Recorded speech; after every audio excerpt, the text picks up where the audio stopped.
उपस्थित सत्संग प्रेमी सज्जन वृंद, महानुभावों, पूजनीय माताओं एवं धर्मशिला बहन, अभी हम लोग पूज्य रघुनाथ बाबू के पुण्यतिथि के अवसर पर यहाँ संत मत का सत्संग करने के लिए उपस्थित हुए। कितना पुण्यतिथि है पा? कब से नहीं छोड़े थे? मालूम नहीं है, सब बात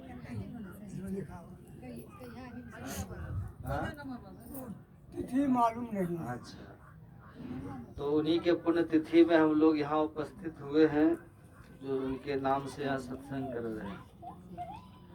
अभी आपने सुना है कि आए हैं, संत कबीर साहब कहते हैं, आए हैं सो जाएंगे, ये संसार की सच्चाई है। इसलिए इसको स्वीकार कर लेना ही शांति का मार्ग है ना। आए हैं सो जाएंगे। महावीर स्वामी के पास एक भक्त जाकर कहते हैं, महाराज बड़े आश्चर्य की बात है, फलाने सेठ के पुत्र महज 30 वर्ष की उम्र में इस संसार से चले गए, मृत्यु को प्राप्त हो गए। बेहद आश्चर्य की बात है।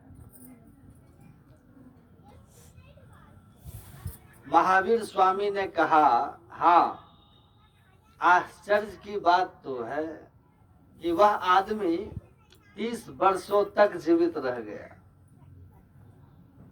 30 वर्ष तक जीवित रहा, ये आश्चर्य की बात है। 30 साल में शरीर छूट गया, मृत्यु हो गई, ये आश्चर्य की बात नहीं है। क्योंकि मृत्यु जो है इतने रूपों में हमारे बीच है कि किस रूप में कहाँ हमें मृत्यु स्वागत कर दे हमें पता नहीं है। किसी बीमारी के रूप में आ जाए, एक्सीडेंट के रूप में आ जाए, भूकंप के रूप में आ जाए, आकाशीय बिजली बन के टूट पड़े, कोई जानवर बन के हमला कर दे, कोई मनुष्य ही हम पर वार कर दे, सर्प हम पर हमला बन करके डस ले। तो कहते हैं जहां मृत्यु के इतने सारे एजेंट हो और हर जगह मृत्यु फैली हुई हो, उसमें 30 वर्ष तक अपने को बचा लेना आश्चर्य की बात तो है ना। तो बड़भागी होते हैं वो लोग जो अपने जीवन की एक लंबी यात्रा पूरी कर लेते हैं, शरीर की लंबी यात्रा पूरी कर लेते हैं, बड़भागी होते हैं। इसलिए दुख इस बात पर होना चाहिए कि जीवन जो हमें मिला, अगर उस काम में हम कुछ नहीं किए जिस हेतु जीवन मिला, उसके लिए अगर हमने नहीं कुछ किया तो बहुत दुख की बात है कि नहीं। अगर हमने किया तो दुखी होने की कोई बात नहीं है। संसार की सच्चाई जन्म और मरण है। अपना काम करके जाइए, आपन काज सवारो रे, झट ही करो निज काम। वह निज का काम जो है ईश्वर दर्शन का प्रयत्न, यही है निज का काम। जो हम हैं, हमारा निज काम क्या है? गुरु महाराज इतना सरल सहज समझाते हैं कि आंख का काम क्या है? रूप विषय को ग्रहण करना यानी देखना, कान का काम सुनना, जिह्वा का काम स्वाद, नाक का काम गंध का निर्णय, त्वचा का काम स्पर्श गरम ठंडा पता करना।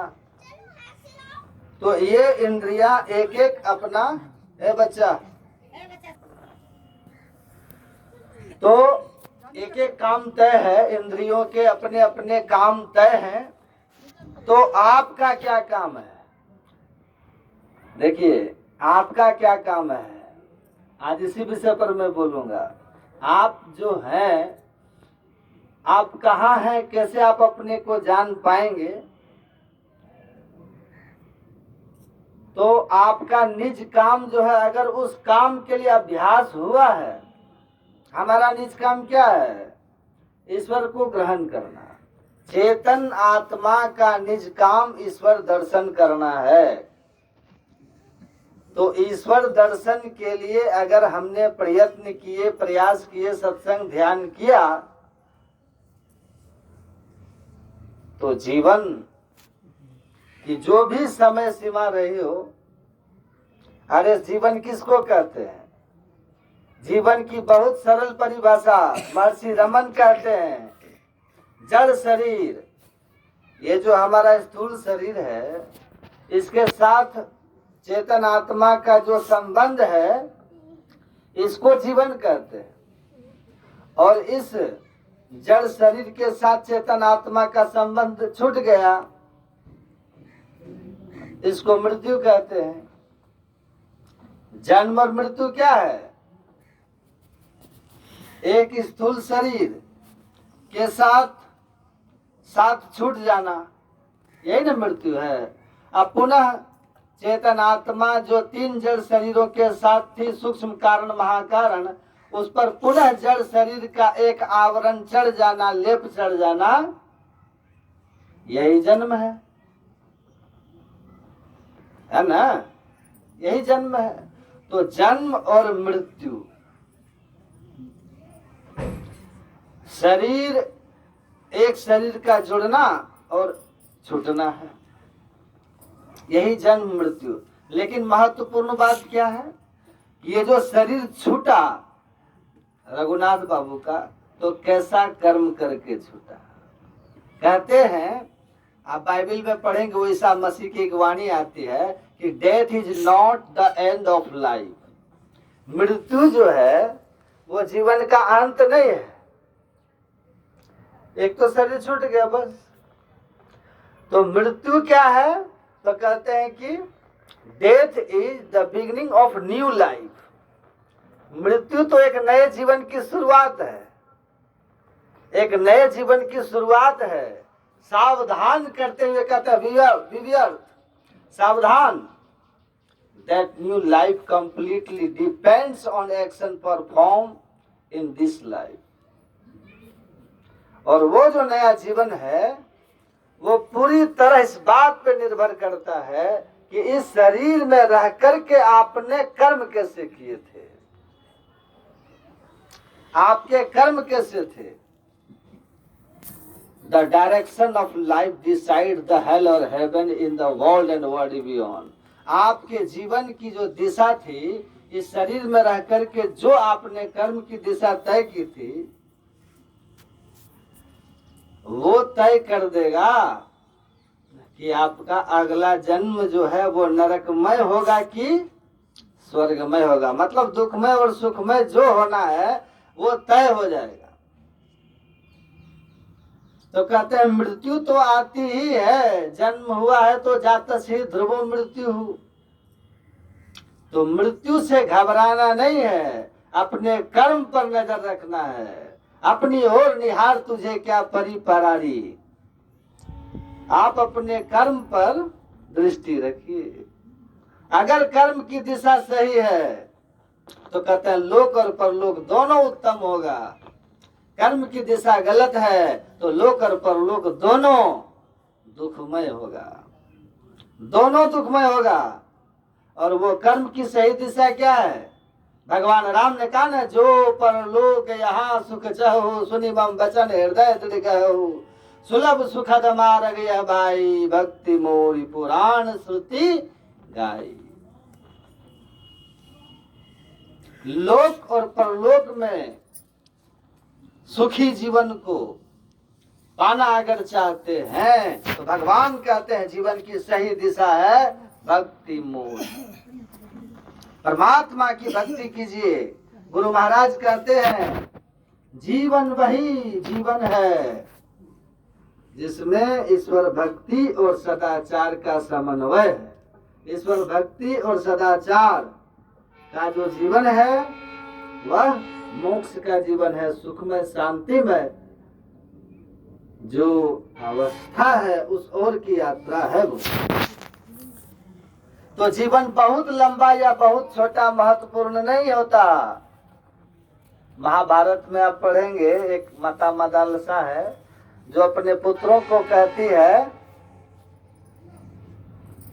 कि मुहूर्तमपि प्रज्वलितम श्रेयो धूमायते सहस्रेयम। कहते हैं एक क्षण अंधकार में आकाशीय बिजली की तरह चमक के मिट जाने वाला जो जीवन है वो हजारों वर्ष तक आकाश में धुआं और अंधकार बन करके छाए रहने वाले जिंदगी से करोड़ों गुना बेहतर है। क्योंकि वो जो जीवन की छोटी सी अवधि है, चमकने वाली वो अंधेरी बिजली की, वो किसी भटके हुए को रास्ता दिखाने का काम आता है, और ये धुआं और अंधकार दुनिया को ठोकर और भटकाने का काम करता है। तो सीधी बात यही है जो वहाँ महावीर स्वामी ने कहा, एक दिन का धर्ममय जीवन हजारों वर्ष के विषयी जीवन से श्रेष्ठ जीवन होता है, एक क्षण का बस। तो लंबा जीवन की जरूरत नहीं है। विवेकानंद की वो 40 साल की जिंदगी थी, राम तीर्थ की जिंदगी 33 वर्ष की, शंकराचार्य तो 32 साल ही रहे, और बड़े बड़े देशभक्त हुए, बड़े बड़े लोग, कोई 19 साल में, कोई 23 साल में। लक्ष्मीबाई की जिंदगी भी छोटी थी पर इतिहास के पन्नों में आज अमर है। 19 साल में खुदीराम बोस फांसी पर चढ़ गए। एक जगह कोई सुना रहे थे कि टीचर जो है एक विद्यार्थी को डांट के कहा कि तुम्हारी कितनी उम्र है? तो विद्यार्थी ने कहा कि सर हमारी उम्र जो है 8 साल की है। कहा कैसा बुद्धू है, 8 साल में तो शंकराचार्य को इतना ज्ञान हो गया था कि संन्यास ले लिया था। तुमको छोटा छोटा पाठ याद नहीं होता, उसको तो वेद वेदांत सब कंठस्थ हो गया था। तो उस विद्यार्थी ने कहा मास्टर साहब आपकी उम्र कितनी है? तो ट्यूशन पढ़ाने आते थे, कहा कि मेरी उम्र जो है 23 वर्ष है। कहा आपके उम्र में तो भगत सिंह फांसी चढ़ गए थे, आप यहाँ क्या कर रहे हैं? बोलिए श्री सतगुरु महाराज भगत की सिंह जय। फांसी चढ़ गए थे तो देश के लिए। तो जीवन कितना छोटा है ना, लेकिन कितना प्रेरक जीवन है। तो हमारे रघुनाथ बाबू जिसको हम लोग कहते हैं औसत उम्र, है ना। देखिए किसी भी उम्र में कोई नहीं चाहता कि मेरा प्रियजन चला जाए, चाहते हैं, लेकिन उनके जीवन की जो व्यवस्था है वो ईश्वर के द्वारा तय है, हमारे हिसाब से तो तय नहीं ना होगा। 80 साल में भी अगर शरीर त्याग देंगे तो घर वालों को अफसोस तो रहेगा ही, है कि नहीं। 100 साल में ही त्याग देंगे तब भी रहेगा कि पहले चले गए, पहले हम ही चले जाते, नहीं, स्वाभाविक है। तो वो थोड़ा अर्ली लगता है कि चले गए, पर हम लोगों के हिसाब से ये सृष्टि नहीं चलेगी, ईश्वर के हिसाब से सृष्टि चलेगी। और ईश्वर के हिसाब से चलने वाली सृष्टि जो है ना, वो उसमें हम अपने आप को सहज कर लें तो सुखी रहेंगे। क्या पता इसके बाद के जीवन दुखमय हो जाता है। ईश्वर ने, सदगुरु महाराज ने हमारी भक्ति को, हमारी सेवा को सम्मान दिया, इनकी सब सेवा को, भक्ति को सम्मान दिया। ठीक ठीक चलते फिरते गुरु महाराज का नाम स्मरण करते हुए, है ना, शरीर से निकाल करके न्यू लाइफ, एक उत्तम दिव्य नए जीवन की ओर लेकर चले गए। स्वाभाविक बात है। एक सिद्ध नदी किनारे बैठे थे, तेज तूफान आया। उन्होंने कहा, लोगों के आग्रह पर उन्होंने कहा कि है हवा रुक जाओ। तो सिद्ध थे, योगी थे, हवा को रुकने का आदेश किया। तूफान अचानक रुक गया। लोगों के कहने पर तूफान तो रुक गया। इनकी थोड़ी सी जो लोगों की तकलीफ हो रही थी हवा से, तो वो तकलीफ तो समाप्त हो गई। लेकिन तेज हवा के साथ एक बड़े नाव अपना पाल तान करके बड़ी तेजी से जा रहा था। अचानक हवा रुकते ही नाव का बैलेंस बिगड़ा और उसमें 100 लोग सवार थे, सब डूब के मर गए। डूब के मर गए। ईश्वरीय व्यवस्था के विरुद्ध जब भी हम चलते हैं तो हानि ही होती है। इसलिए ईश्वर की व्यवस्था सबसे उत्तम है, सबसे श्रेष्ठ है। वे परम ज्ञानी है, परम विज्ञानी है। इसीलिए वो जिस अवस्था में हमको रखते हैं, हमें उस अवस्था को स्वीकार कर लेना चाहिए। इसके अतिरिक्त दूसरा कोई उपाय शांति का नहीं है। केवल आप बेचैन व्यथित रहेंगे और आपको कुछ मिलने वाला लाभ है नहीं। तो गुरु महाराज की जैसी मौज थी, जितना दिन इनको रहना था, अपने जीवन को सुखद राह पर ले गए रघुनाथ बाबू। जिसलिए जीवन मिला था, लोक परलोक उत्तम बनाने के लिए भक्ति सत्संग करते थे। करते हुए यहाँ से इस शरीर का त्याग किए हैं। तो साधु मुँह क्या रोइए जो अपने घर जाए। सत्पुरुष जब शरीर त्यागे, सज्जन लोग जब शरीर त्यागे ना, भक्त जब शरीर को त्यागे, सुनिए ध्यान से, तो अफसोस नहीं करना चाहिए। प्रेरणा उनसे लेना चाहिए कि जिस तरह उन्होंने अंतिम क्षण तक सत्संग ध्यान करते रहे, जो भी किए, हमारी भी साधना ऐसी हो कि हमारा भी अंत भला तो सब भला हो जाए, है ना। ये संसार है, माया का पसार है। इस माया के पसार में ब्रह्म को स्मरण करना ये बहुत ही सौभाग्य की बात है। हम लोग अभी रामचरितमानस से पाठ सुन रहे थे, भगवान राम का उपदेश। भगवान राम लक्ष्मण जी के प्रश्नों का उत्तर देते हुए कहते हैं, माया, ब्रह्म, ज्ञान, जीव, इन सब बातों को समझाते हैं भगवान राम। और समझाते हुए कहते हैं कि माया क्या है। माया क्या है? मैं और मोर तोड़ते माया, जही बस की ना जीव निकाया। गो गोचर जहाँ लगमन जाई, सो सब माया जान हो भाई। तही कर भेद कहो में सोई, विद्या अपर अविद्या दोई। एक दुष्ट अतिशय दुख रूपा, जा बस जीव पड़ा भव कूपा। एक रचे गुण गुण बस जाके, प्रभु प्रेरित नहीं निज बल ताके। अज्ञान मान जहाँ एक नाही, देखे ब्रह्म समान सब माने।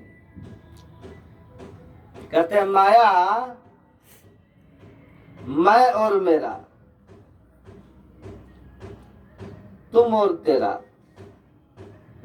आप संत ज्ञानेश्वर का नाम सुने होंगे। परम सिद्ध संत थे, जन्मजात महायोगी थे। इतना सामर्थ्य उनको था कि ज्ञान मान जहाँ एकौ नहीं, देख ब्रह्म समान सब माही। इस स्थिति को संत ज्ञानेश्वर प्राप्त कर चुके थे। देख ब्रह्म समान सब माही। मान मतलब अहंकार कुछ नहीं, भेद कुछ नहीं, मान अहंकार कुछ नहीं, मैं और मोर तोड़ते, ये भेद दृष्टि है ना, मैं और मेरा तुम और तेरा। तो कहते थे ऊंच नीच कुछ नहीं होता, ऊंच नीच कुछ नहीं होता, मेरा तेरा कुछ नहीं होता।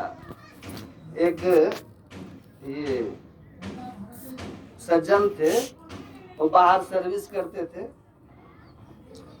पति पत्नी बाहर में रह के कहीं सर्विस करते थे, शहर में रहते थे। शादी हो गया लड़के का, सर्विस करता था, पत्नी को लेकर शहर चला गया। सुनिएगा ध्यान से। एक दिन लड़का ऑफिस से आया और अपनी पत्नी से कहा, शनिवार का दिन था, आया और पत्नी से कहा कि कल रविवार को सुबह 4 बजे भोर वाली ट्रेन से माताजी आ रही है।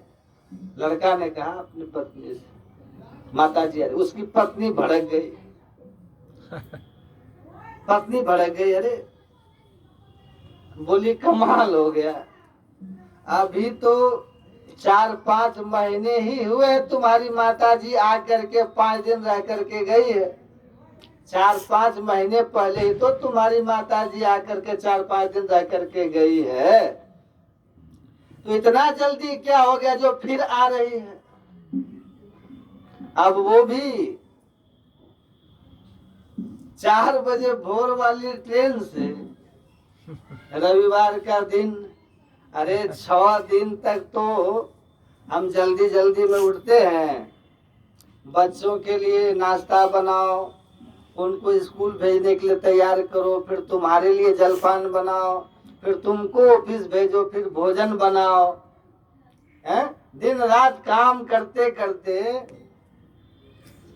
आधी रात हो जाती है, बर्तन धो धो करके, किचन साफ करके तब जाके सोती हूँ, और फिर भोर में उठना पड़ता है। एक रविवार के दिन ही छुट्टी रहने के कारण शनिवार की रात ही ऐसी है जिस रात को मैं ठीक से लेट तक भरपेट सोती हूँ, एक ही दिन सप्ताह में। तब सुबह आपकी माताजी आ रही है, अब वो भी 4 बजे भोर वाली ट्रेन से। बताओ, सुन रहे हैं आप लोग? हाँ, आप ही लोग के लिए ज्ञान जा रहा है, सुनिएगा ध्यान से। बहू बोल रही है, पत्नी उसकी बोल रही है, तो कहती है क्या जरूरी है? शनिवार के रात में ट्रेन पकड़ ली, हम सोचे थे कि कल हम गरम है,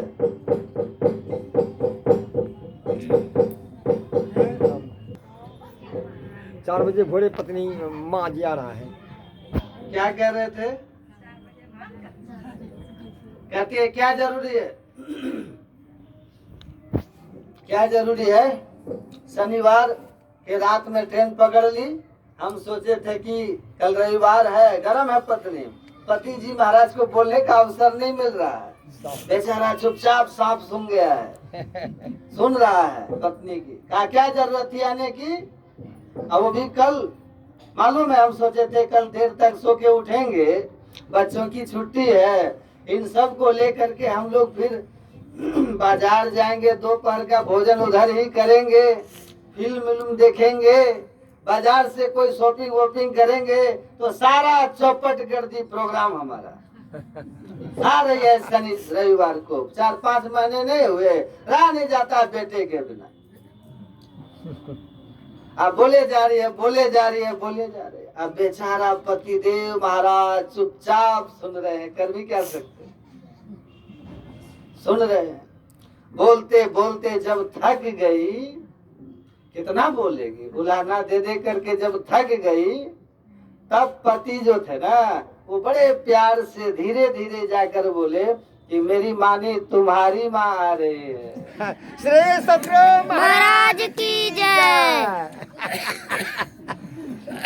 तुम्हारी माँ आ रही है। अब जैसे सुनी कि मेरी माँ आ रही है, तो देखिए राग भैरवी अभी जो था उनका, जिस राग भैरवी में अभी गा रही थी पत्नी, वो किस तरह खजली राग में बदल गया। कहती है ओहो पहले न बोलना चाहिए। अरे पहले क्या बोलना चाहिए भाई? पहले बोलना चाहिए मेरी माँ आ रही है। कहती है अच्छा 2 महीना हो गए माता जी को यहाँ से गए हुए, देखने के लिए मन बेचैन था। बेचारा की माँ 5 महीना पहले गई थी, लेकिन डर से कुछ नहीं बोल रहा है। अपनी बारी आई तो कहती 2 महीने हो गए माता जी को देखे हुए, मन बेचैन हो गया था। 2 महीना पहले आई थी। बड़ा अच्छा है जी, सुनिए ना, कल रविवार भी है, छुट्टी का दिन है, आप आराम से सो जाओ। हम आपको 3:30 बजे ही जगा देंगे। गाड़ी लेकर के हम लोग सब चले जाएंगे, साथ में बच्चे भी को ले जाएंगे, इनकी भी छुट्टी है। बच्चों को स्टेशन में लेके चले जाएंगे। नाती नतनी को देख करके नानी का हृदय जुड़ा जाएगा। जैसे दादी अगर देख लेती तो उसके हृदय में आग लग जाती, लेकिन नानी का हृदय जुड़ा जाएगा, है ना? समझे कि नहीं? समझे? अब सब कुछ उल्टा हो गया। कहती है बड़ा अच्छा है, कल रविवार है, छुट्टी है, मम्मी को भी लेकर के जाएंगे। मम्मी क्या कहती है? मम्मी। अब उस समय क्या कह रही थी? तुम्हारी माता जी। क्या जरूरी है? यहाँ कहते मम्मी को भी बाजार लेते जाएंगे। उनको मन पसंद एक भी साड़ी नहीं दिए है 2 साल से। मन पसंद उनकी साड़ी उनको खरीदवा देंगे, बाजार घुमा देंगे, उनका भी मन खुश हो जाएगा। बेचारी उनकी बहू लोग उनका ठीक से आदर नहीं करती है, मतलब उनकी बहुएं आदर नहीं करती है, तो ये माँ बेचारी है। आई बहू सास को कितना कुछ कह रही है, पर उनकी सास बेचारी नहीं है। तो मैं और मेरी माँ, सोच बदल गई ना। तुम्हारी माँ क्यों आ रही है 4 महीना के अंदर ही? खून गर्म हो गया। अपना तो खून गर्म की, पति देव का भी खून सुखवा दे, पर अपनी माँ पर कैसे ट्विनिंग बदल गया। तो कहते ये माया है भाई।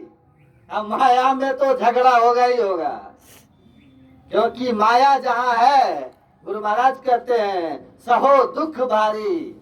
द्वैत भाव अगर रखोगे तो सामाजिक जीवन में भी, पारिवारिक जीवन में भी दुख होगा। महाभारत हो गया, बेटा और भतीजा का भेद था, इसीलिए धर्म का पथ छोड़ दिया, बेईमानी का रास्ता अपना करके महाभारत करवा दिया। तो मैं और मोर, तुम और तोर, ये भेद दृष्टि माइक है, मिथ्या है, भ्रम है।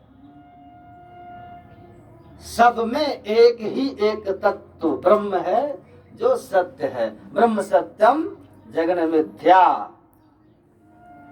ब्रह्म ही सत्य है, संसार मिथ्या है ना? ब्रह्म है।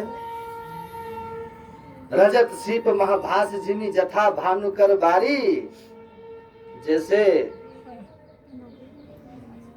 सीपी में सूर्य के प्रकाश में चांदी का भ्रम होता है, और अंधेरे में रस्सी में सांप का भ्रम होता है।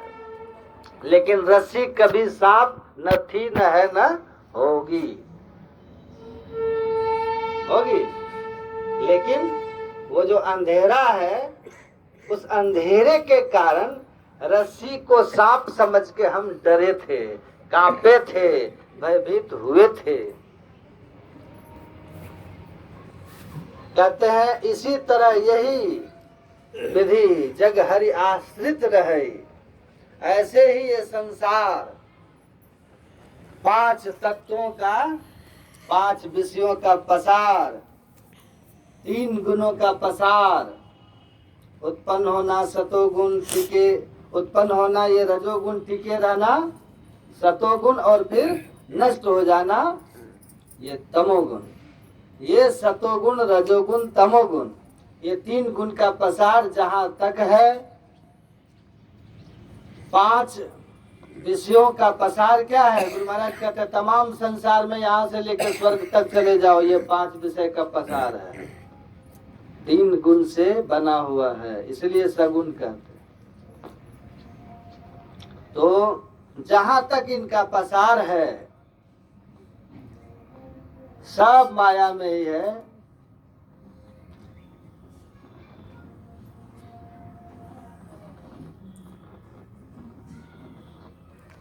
तो संत ज्ञानेश्वर की बात में कह रहा था, कहते थे नाम रूप काल्पनिक है।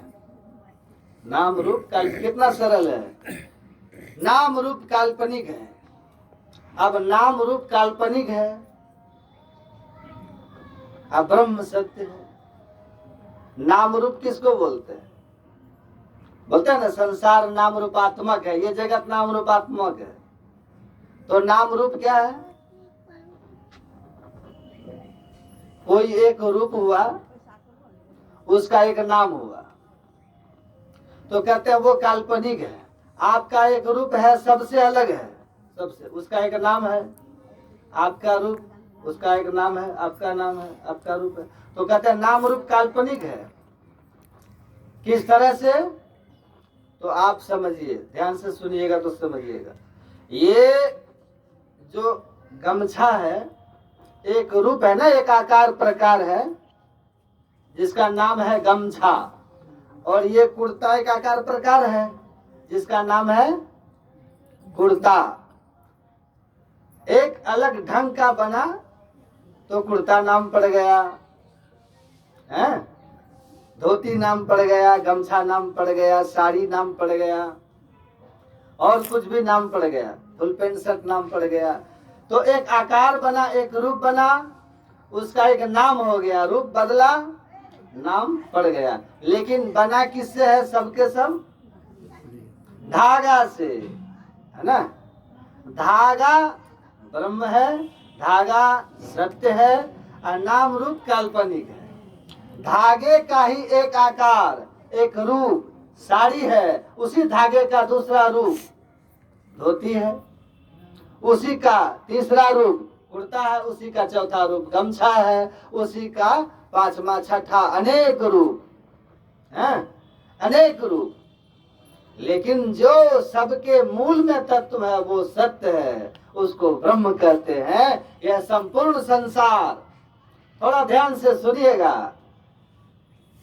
आदमी जैसे पुरुष है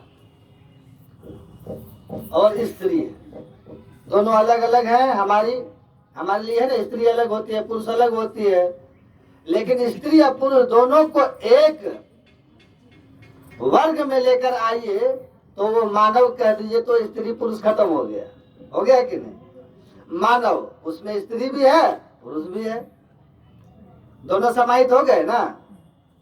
अब आप कहिए पशु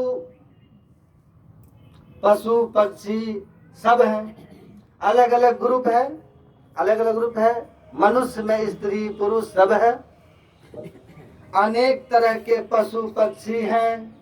और इन सबको अगर हम सम्मिलित रूप से कह दें कि सजीव, तो पशु पक्षी स्त्री पुरुष सब आ जाएगा ना उसमें। गाय भैंस कुछ बाहर होगा उससे, सब सजीव के में समाहित हो गए, अलग अब नहीं है, सब सजीव। अब कहते हैं हम कि निर्जीव और सजीव, फिर दो भाग हो गया। एक निर्जीव है, एक ये घर निर्जीव है, ये माइक निर्जीव है, ये कुर्सी निर्जीव है, हम लोग सजीव हैं, जिनमें जीवन है, जीवन का लक्षण है, वो सजीव है, ये निर्जीव है सब।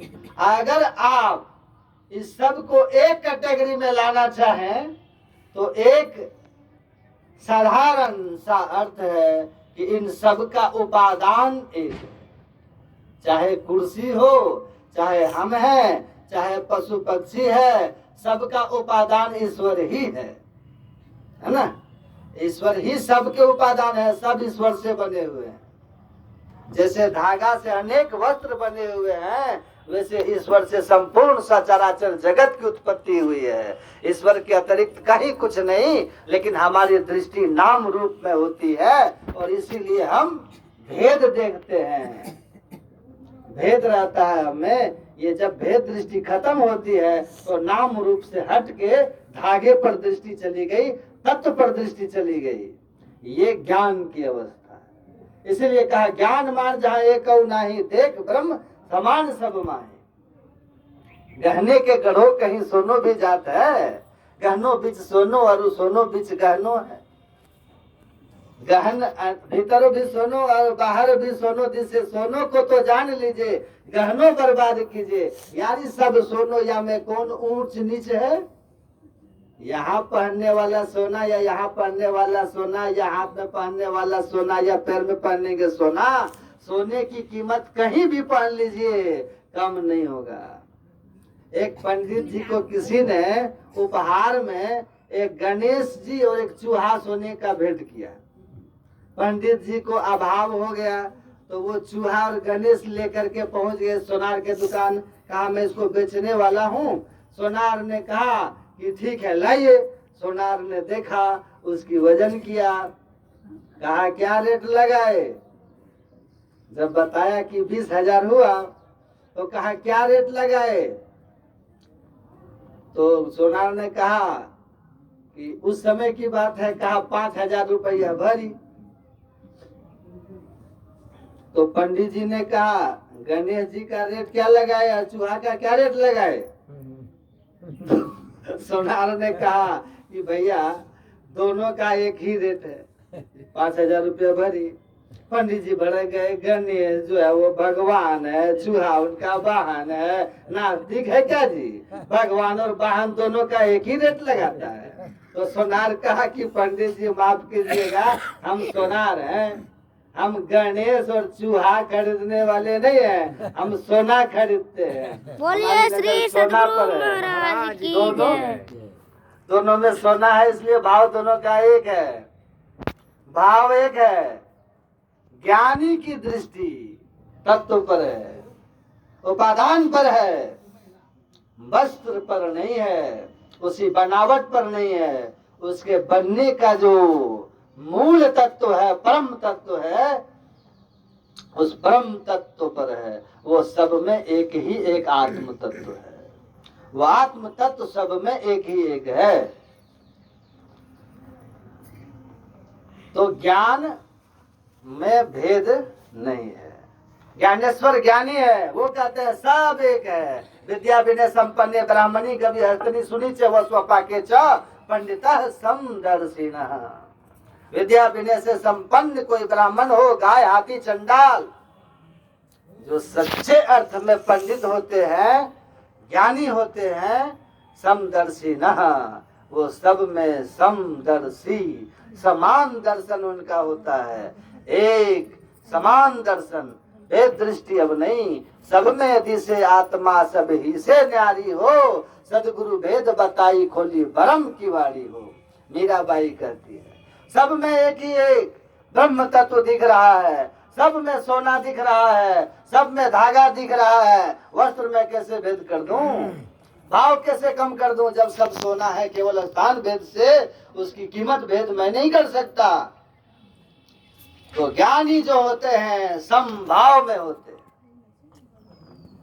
संत कबीर साहब की एक वाणी है,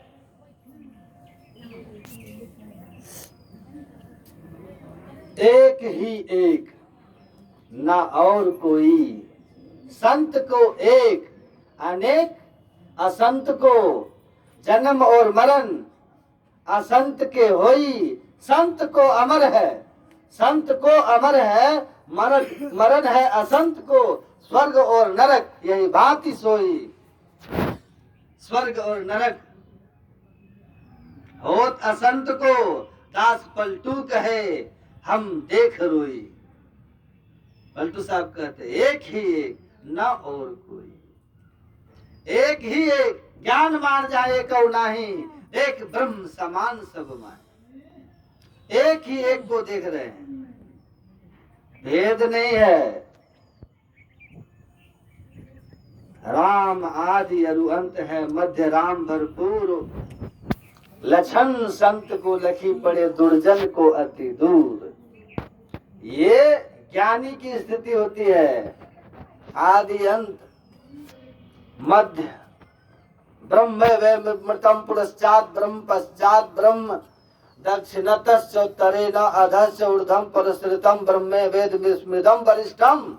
जो कबीर साहब ने कहा, ऊंचे नीचे आगे पीछे बाएं दाएं अन्यन्य, चारों तरफ ब्रह्म ही ब्रह्म है। जिधर देखता हूँ नजर तू ही तू है, केवल और केवल परमात्मा है। संत को देखते हैं, भेद नहीं रहता उनमें, ज्ञानी को भेद नहीं। नारद पुराण में एक प्रसंग है कि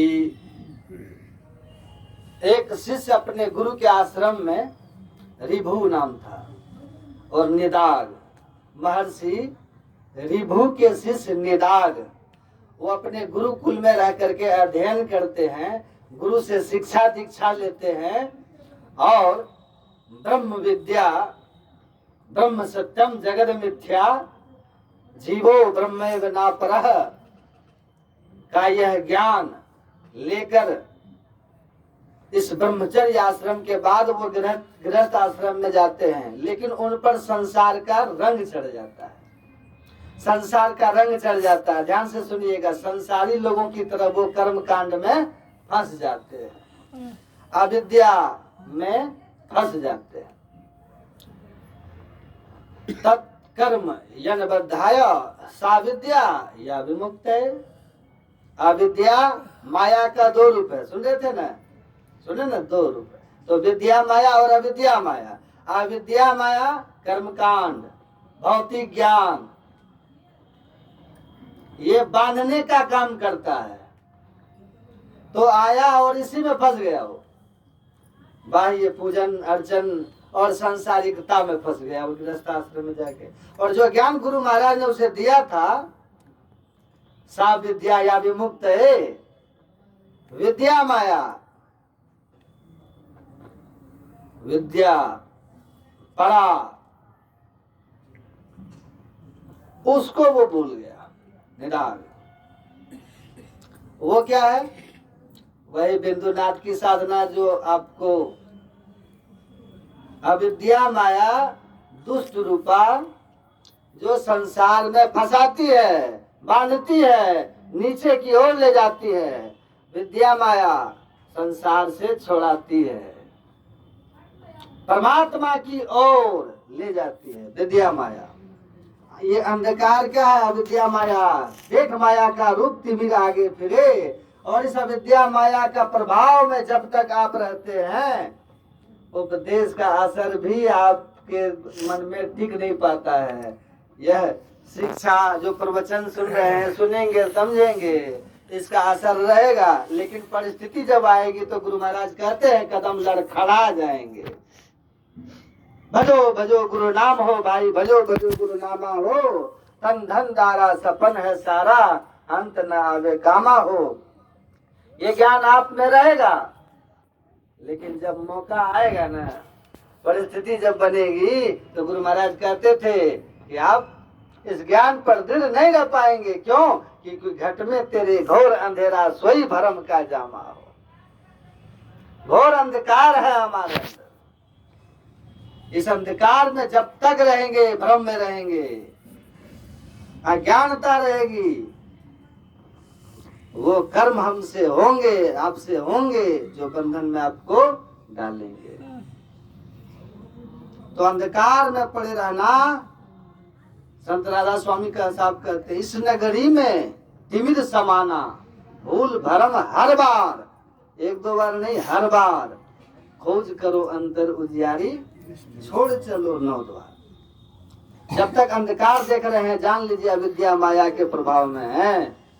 और इस नगरी में तिमिर समाना, तो भूल भरम हर बार, भूल भरम होगा, तत्कर्माय कर्मायन बंधाय, बंधन होगा। और अविद्या माया बांधती है, नीचे की ओर खींचती है।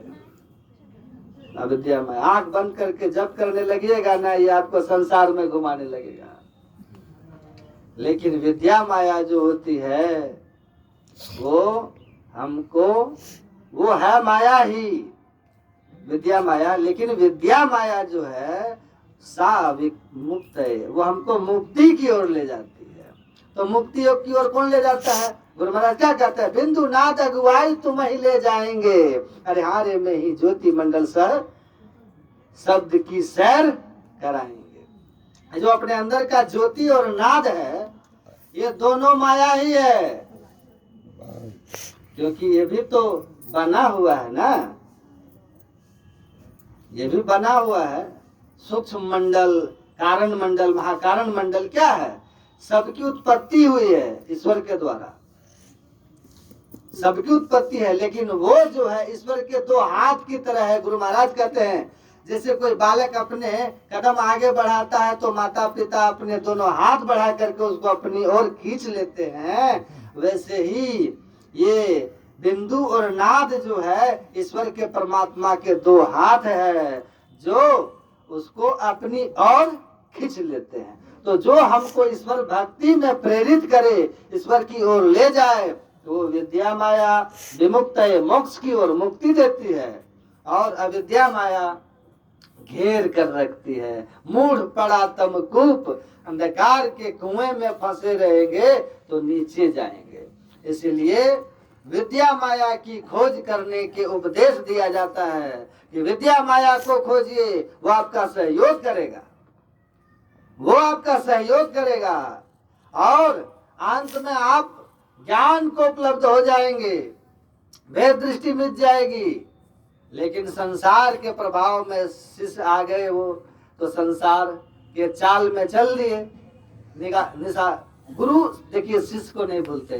कहा एक बार शिष्य अगर गुरु के शरण में चला गया तो गुरु को भले शिष्य भूल जाए, लेकिन गुरु शिष्य को नहीं भूलते। उनके गुरु महर्षि ऋभु उसके अपने शिष्य को राह दिखाने के लिए पहुंचे, आकर के अपने योग बल से महर्षि ऋभु ने क्या किया? अपने शरीर में परिवर्तन ले आया, भेष को परिवर्तन किया, भेष में परिवर्तन लाए और आकर के महर्षि ऋभु जहाँ एक बड़े से मंदिर में पूजा अर्चन करने के लिए हाथी पर सवार राजा की सवारी आ रही थी। सब लोग पंक्तिबद्ध होकर के खड़े थे।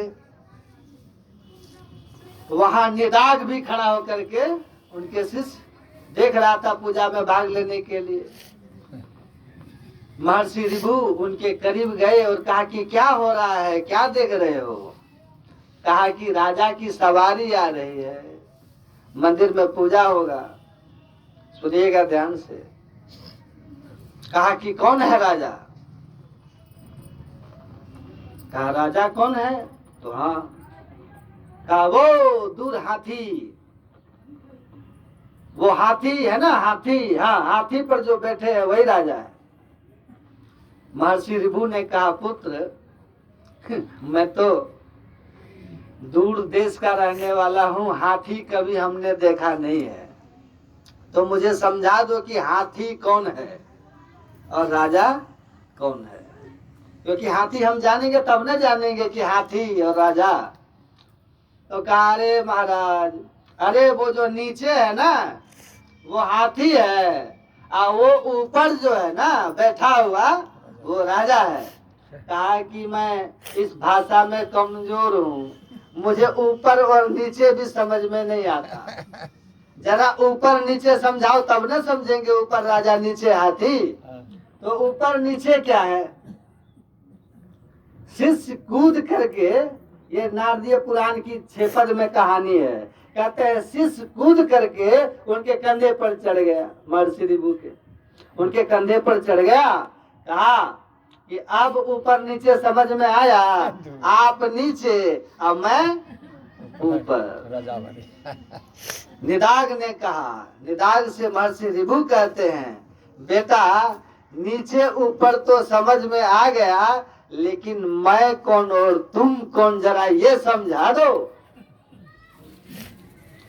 मैं कौन और तुम कौन जरा ये समझा दो। बैठिए माता जी, जल्दी बैठिए। ये समझा दो, ऊपर तुम नीचे जो तुम कह रहे हो, तो मैं कौन और तुम कौन जरा ये समझा दो। मैं कौन और तुम कौन जैसे सुना स्मृति लौटी। क्या गुरु महाराज ने कहा था, मैं और मोर तोड़ते माया। अरे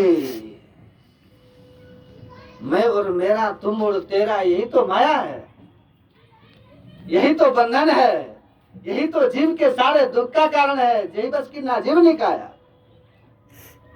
यही तो जीव के सारे दुखों का कारण है, उसके आवागमन का कारण है, उसके सुखी होने, दुखी होने, कर्ता होने, भोक्ता होने, जन्मने और मरने, 84 का चक्र, उसका यही तो कारण है। मैं और तुम का भेद।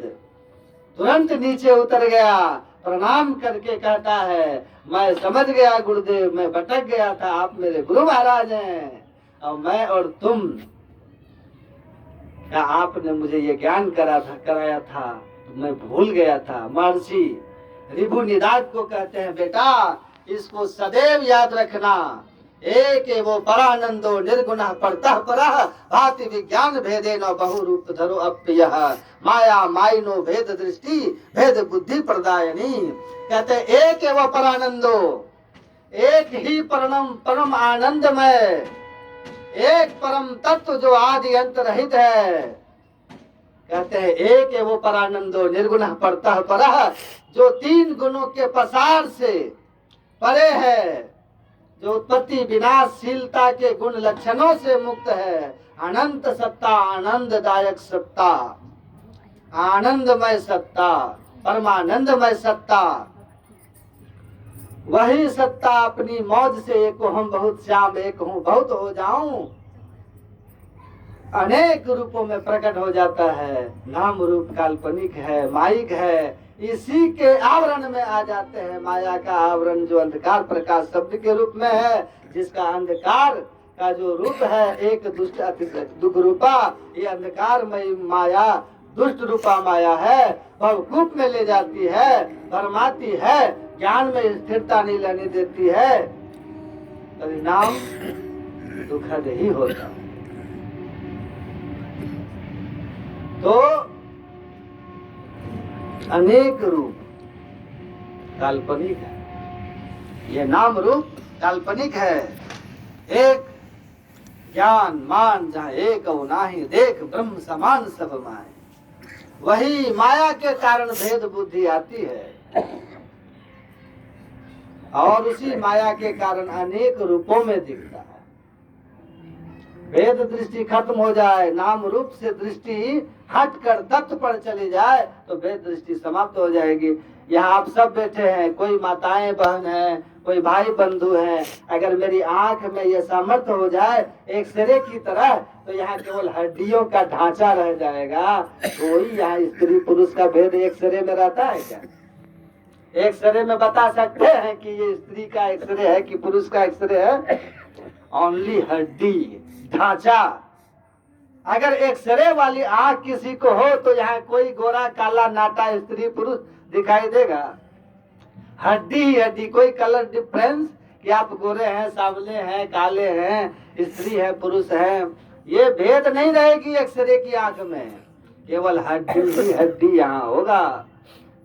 आत्म दृष्टि ऐसी ही दृष्टि है।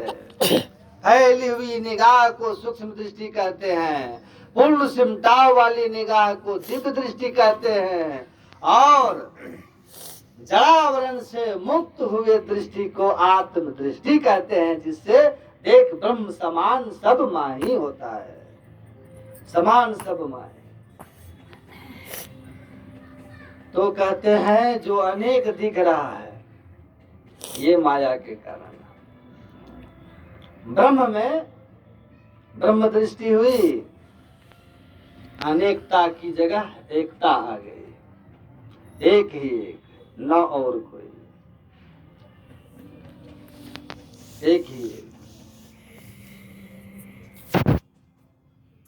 तो मैं कह रहा था, देखिए संत ज्ञानेश्वर जो थे वो ऐसे ही थे, उनमें मान नहीं था, ब्राह्मण होने का श्रेष्ठता का अहंकार नहीं था, ना ब्राह्मण न शूद्र न सैयद शेख है, हम तुमको नहीं बोलता एक है, दूजा कोई नहीं यही तहकीक है, अरे हारे पलटू लाख बात की बात कहा मैं ठीक है। कहते हैं ये भेद दृष्टि है। यावत जब तक आप में भेद है किसी भी तरह का, तो कहते हैं भेद भाव वाली दृष्टि जो है वो दुख में डालने वाली है, माया में फंसाने वाली है। ना हम मनुष्यो ना हम मनुष्यो न यक्ष, ना हम मनुष्यो न देव यक्षो, ना ब्राह्मण क्षत्रिय न वैश्य शूद्रो, ना ब्रह्मचारी न गृही वनस्थो, भिक्षुर चाहम निज बोध रूपा निज बोध रूपा निज बोध रूपा। जगत गुरु शंकराचार्य जी कहते हैं कि मैं ब्राह्मण क्षत्रिय वैश्य शूद्र नहीं हूं, तो मैं ब्रह्मचारी गृहस्थ सन्यासी वनस्थ नहीं, मैं मनुष्य पेड़ पौधा पक्षी यक्ष गंधर्व कुछ भी नहीं हूं, ब्रह्मचारी गृही वानप्रस्थी सन्यासी भी मैं नहीं हूं। क्या है? शुद्ध बुद्ध आत्मा हूं मैं, शुद्ध बुद्ध आत्मा हूं मैं, और सब आप वही है। तो भेद की दृष्टि से ऊपर सब में एक समान दृष्टि हो जाए, ज्ञानी है। संत ज्ञानेश्वर क्या थे? ज्ञानी थे। कहते थे सब में एक ही तत्व है, नाम रूप काल्पनिक है, भेदभाव कोरी मूर्खता और अज्ञानता है। परिणाम हुआ कि ब्राह्मण सब समाज से ही उनको प्रताड़ित किया जाने लगा। एक बार एक भैंस जा रही थी, कुछ ब्राह्मण जन जा रहे थे। उन्होंने कहा, ज्ञानेश्वर ये भैंस और तुम में कोई भेद है कि नहीं?